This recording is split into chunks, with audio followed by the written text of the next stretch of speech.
Why this career? Why this wonderful medium of film and recording? I just happened to fall into it. It wasn't a conscious decision. I enjoyed theatre, I enjoyed theatre lighting, I enjoyed telling stories, and I enjoyed creating atmosphere, I think. It's an enjoyable thing because you get access to all sorts of great places that you wouldn't normally get as a public. I would find it quite difficult now to travel as a tourist, because I've been to all these places where you simply don't go to the touristy places at all. You drive straight out of town, you go 3 days on a dirt road somewhere and end up in the middle of nowhere. You just wouldn't do that ordinarily, because it's actually in many ways quite uncomfortable and quite challenging, and you can't always duck out to your 5-star hotel. No. You have to live it and suffer it, and that's good too. And you've done that. That must be remarkable to really get in there, you know, warts and all, and just really feel into these situations and these people. Which has been the most dramatic situation for you that you've been in?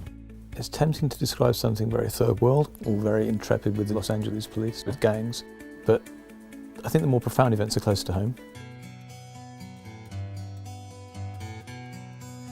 The biggest demonstration of bravery was a series for the Special Care Baby Unit in Bristol, which by its nature was quite difficult because it was about babies who'd been born prematurely or with difficulties, some of whom survived and some didn't, which required us to be fairly sensitive.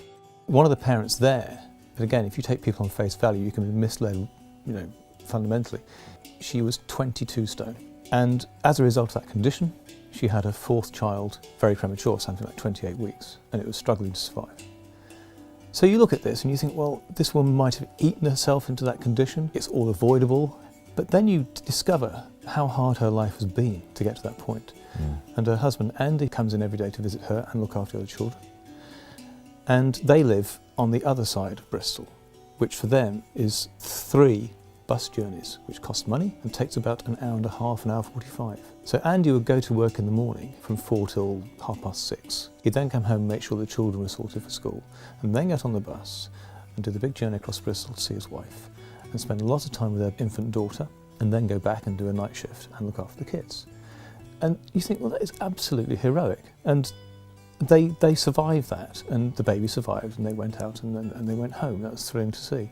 So that's a great story that just shows you how, you know, these things happen close to home, and I've experienced that many times.